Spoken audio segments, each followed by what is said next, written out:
होता है and this calls for misconduct. या फिर दूसरा एग्जाम्पल था कि अगर डिस्क्लोज कर देते हैं कोई वाइटल इन्फॉर्मेशन अपने क्लाइंट का बिना क्लाइंट के कंसेंट से, इस इंटेंशन से कि देश का भला होगा, और दूसरे कंट्रीज से हम बेटर compete कर पाएंगे। तो उसके लिए भी अगर ये दोनों चीज़ के लिए भी अगर यूज़ होता है तो वो मिसकंडक्ट ही कहलाएगा। Clause 2 certifies or submits in his name or in the name of his firm a report of an examination of financial statements unless the examination of such statement and the related records has been made by him or by a partner or an employee in his firm or by another chartered accountant in practice।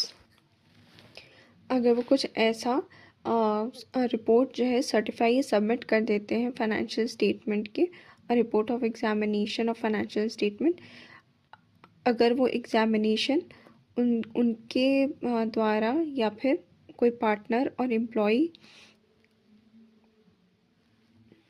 या फिर कोई और chartered accountant से नहीं हुआ है, then that is also a misconduct. ठीक है।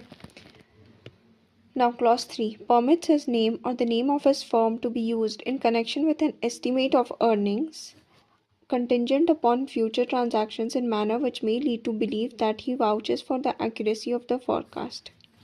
अगर वो अपना नाम या अपनी फर्म का नाम को परमिट करते हैं किसी ऐसे ट्रांजैक्शन के लिए, ऐसे फ्यूचर ट्रांजैक्शन को वाउच करने के लिए कि हाँ ये एक्यूरेट होगा, then that is also a misconduct.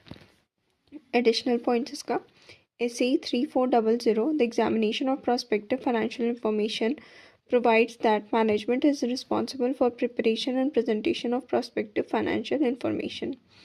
CA may be asked to examine and report on PFI to enhance its credibility.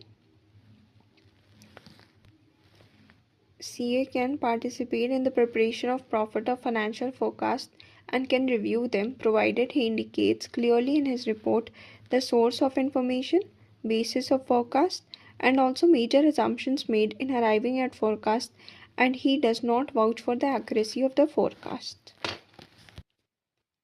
CA जो है वो प्रिपेयर कर सकते हैं प्रॉफिट और फाइनेंशियल फोरकास्ट और रिव्यू कर सकते हैं, लेकिन तभी अगर वो उस रिपोर्ट में मेंशन करे source of information, basis of forecast, और ये भी कि वो मेजर असम्पशंस लेके चले हैं इस फोरकास्ट तक पहुंचने के लिए, और ये क्लेम कर दे कि he does not vouch for the accuracy.